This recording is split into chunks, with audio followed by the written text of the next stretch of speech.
Coming up on Network Africa, Muslims across the world celebrate Eid al-Fitr, the festival marking the end of the month-long Ramadan fast. Super Eagles technical advisor Janet Roy says the team is physically and mentally ready for its FIFA World Cup opening match against Croatia.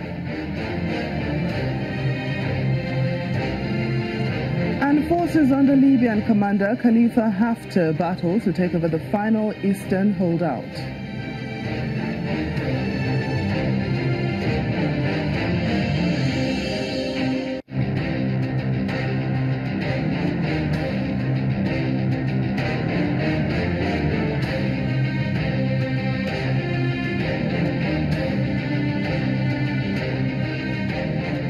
Hello and welcome to the program. I'm Temi Tokwe Fagbimi. Today has been observed by Muslims across the world as Eid al-Fitr, the festival marking the end of the month-long Ramadan fast.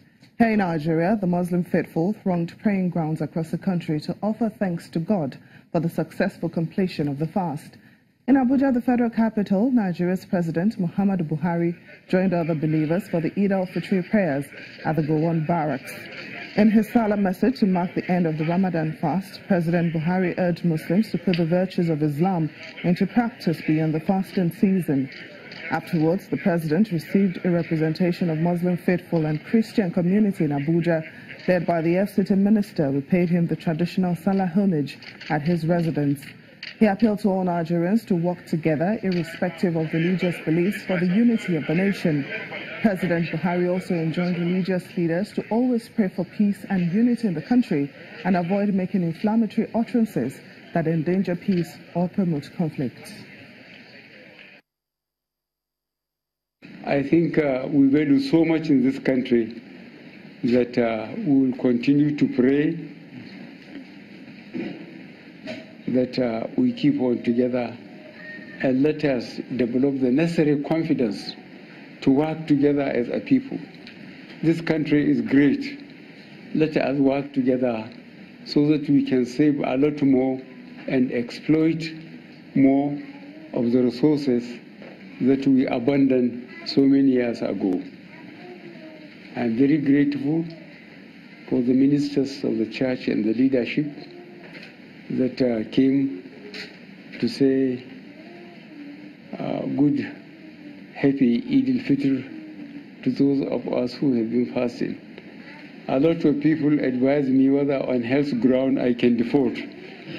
I refuse because I realize the value in fasting. I cannot miss it once I can do it. Last year I didn't because I was on health, really on health vacation. But this year I have done it, and I thank God to make me feel much more healthier. And give me a lot of the time I need to attend to the national issues. Nigerian President Muhammadu Buhari. In the world of sports, Super Eagles technical advisor Janet Roy says the team is physically and mentally ready for their opener at the FIFA World Cup against Croatia. Coach Roy admits the clash will be tough, but says his wards are in no mood to play second fiddle at the Kaliningrad Stadium. Coach Roy is also excited at the quality of preparatory matches the team had ahead of the World Cup. Saturday's game will mark Nigeria's 6th appearance at the FIFA World Cup finals in 7 tournaments since making her debut at the 1994 finals in the United States.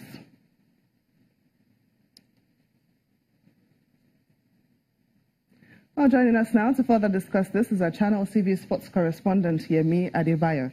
Yemi, Nigeria will begin their World Cup campaign against Croatia tomorrow. How crucial will this game be for the Eagles? Thanks for having me, Tokwe. It's very crucial. A bad start can make your tournament end before it starts. And I'm very sure the technical crew led by Janet Roy will ensure that we get something good from that game. We saw what happened to the Egyptians today. I mean, played very well, and last-minute goal, and it meant they lost the 3 points.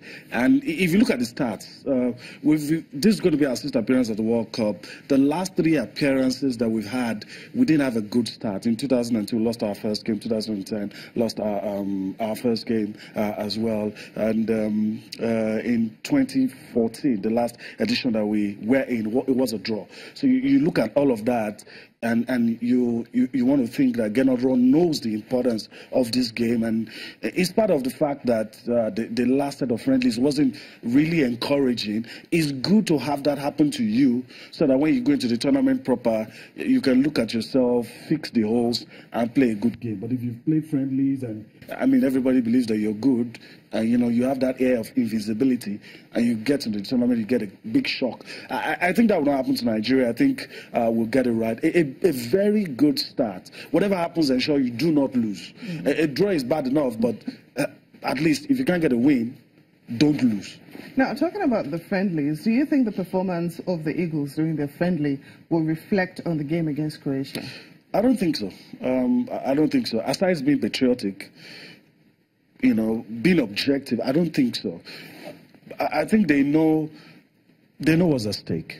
Every player knows that the biggest, or the high point of their career is playing at the World Cup. Some very fantastic players didn't get the opportunity to play at the World Cup. So most players, when they get to the World Cup, forget about everything they've achieved for their clubs, want to come to the World Cup and give their best. With all that said, if they dot the T's, do what the things that they're supposed to do, I feel that the friendlies wouldn't play in their mind. For fans, I mean, the last set of matches they played is what you can judge them by. But they are professionals. They know how to come out of bad spells. They know how to psych themselves up. I mean, when you suffer defeat, the best thing you can do for yourself is to pick yourself up, get up, and play a good game. So I don't think that would play on our minds. I don't think it will affect us too much.